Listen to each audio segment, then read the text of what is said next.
I'm a very, very quick one. I'm saying about no gay home man in Chicota Coco, Bukera Bragan on Sonkwa or Chiwa. Nakwa official on Sokwa TV na YouTube, Nakwa no Sokwa Chiwa na TikTok. And Chicota Coco and Ketaga, they very brief, we will try.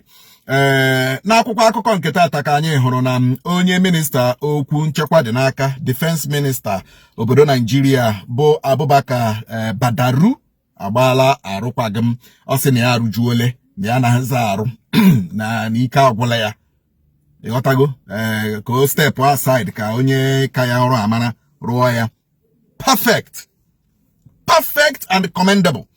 Ọbụrụ na Nigerian politicians gonna resign when they know that they have failed the people. Ọ ga-ama ebe a ga-amagbu onwe. Ọbụrụ na Nigerian politicians gonna resign onye mara na onwe ihe ọma ọ ga-achịwu ya resign ya, onye mara na onwe ihe ọchị ya resign ya, ebe a ya ama mma. At least Kahana resign, I get with somebody Kahama when he came in.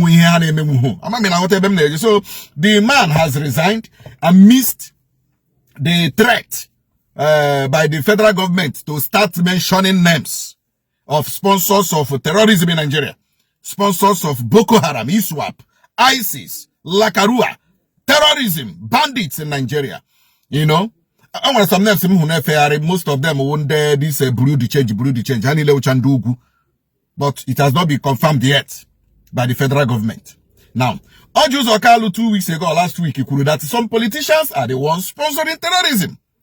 And some other politicians and some other people have already also said that politicians won't sponsor terrorism. And let me tell you the truth. Some politicians in Nigeria, I'm not talking of just ordinary politicians.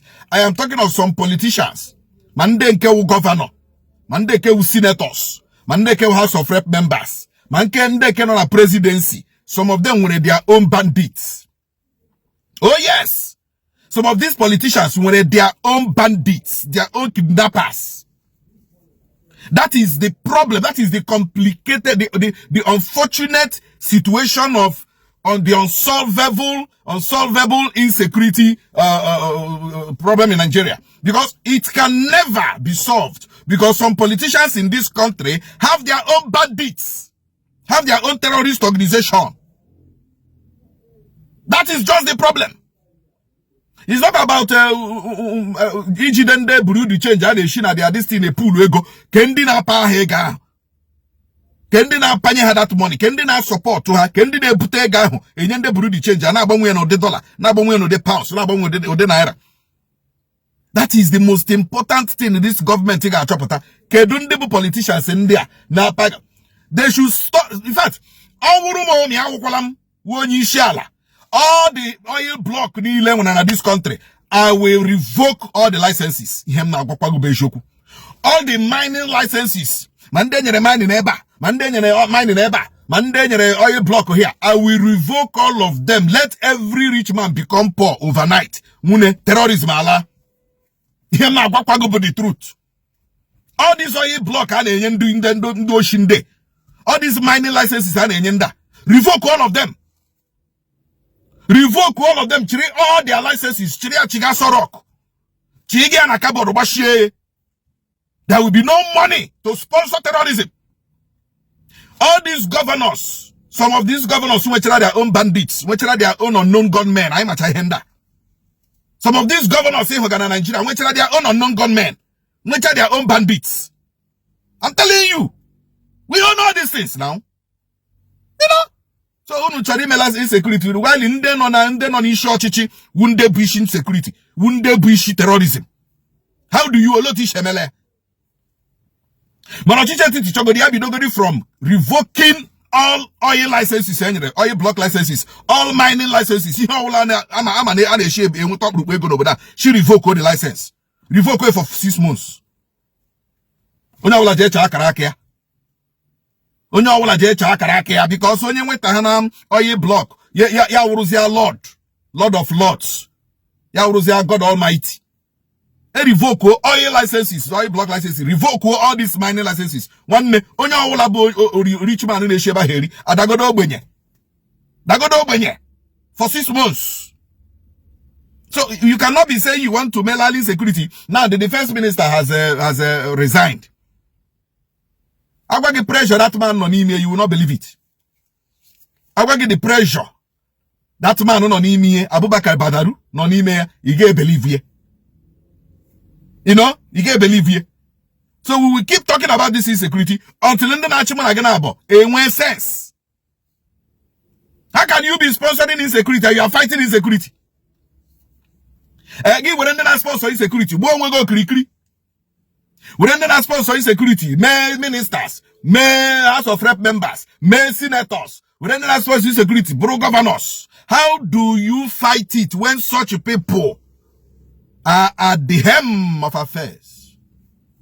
Are they possible? Or they're not possible? Time to start telling ourselves the truth. Time to start telling ourselves the truth. Mabro na actually email insecurity no better Nigeria. Trump ya bia next year. Muna chorea, muna chohea. Trump ya bia bacha Christmas. Trump will come. Muna chorea o muna chohea. Oga kakwere unu mma. Nunu melari insecurity before December na agu. Or else January, February, March. Trump ya bia. Amoma kam na ebuye na, ana ebuye ka amoma na ka o doga anya. You know? So achi beli security age bele. Umaka's 265 children. Kanona kandi bandit. Umaka to na St. Mary's nursery and primary school in Niger State. Hakanona kandi bandit. One girl chọrọ ime wedding na Sokoto na ndị niile ya na so je wedding achọrọ ime. Ọ ka nọkwa n'aka ndị bandit. Anọrọ na ndị bandit agbogo parents ya. You know? Ndị ka atọrọ na Akwara after ka e release na ndị nke church na Akwara. Ha ka nọkwa n'aka ndị one man like that 150 million ka akpọrọ. Ọ ka nọ n'aka ndị bandit. Ama ma na got ebe m na-eje. And don't talk all this kidnapping is scattered around this country. Especially na Magugu, Nigeria. Yes, na kande ndị shobotoba no here. It's a shame of a nation. Trump was right. A disgraced country. A disgraced country. Now that the Minister of Defense has resigned, what next? What next?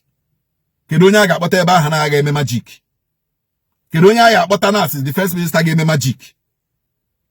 If you people are not sincere, nobody will do anything magic or magical. Nobody. If the government is not sincere in tackling insecurity, there will be no magic. There will be no miracle. No miracle. Manaka na agadu bikajilaka. Ademma finally, na akwụkwọ akụkọ ka anyị nọrọ Two-Face na Natasha Igbo this and that, former manager Two-Face gara na nke Freeze and then interview Two-Face join ya ewere phone anano ka Natasha na say give me phone let me talk. Kasi stop that, can do that, you know. Nke after ka ahụ chara video ha na supermarket ebe ọ na say you don't do this, don't, you know, all this rubbish. It doesn't make sense. It doesn't make sense. Chai. Welcome meta. O regu nwanna anyị nwoke gụrụ. Onye na-agụ ya. Iwe na-ewe wezi na om. That's it, nọrọ ebe na-anọ ha na-agụgụ. Two-Face nọkwa ebe ọ nọ. Ọ nọkwa ebe ọ nọ na nke ani dibia ọkwa ya, nwaanyị ya, the first wife ya. Before you know it, Natasha agụwa ya. Now, Natasha agụwala ya now. Wahala don gas, bas all the time. What kind of marriage is this one? What kind of man in Norway as a single man, single dad? Okay, ma. From the interview self, I heard that some major trips, musical tours, cancelled. And Natasha said cancel them. While you when you with the same talent, the same creativity, the same life, the same vision of life, the same this thing of life. A politician that wants to control you. And I'm educating on here dinner wine anyway. But him get on now na no. We have one on everybody and everybody in a live session of Daddy Freeze.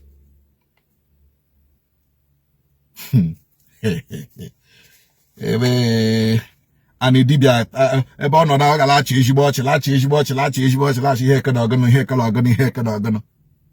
Jehovah. I want to drop this advice.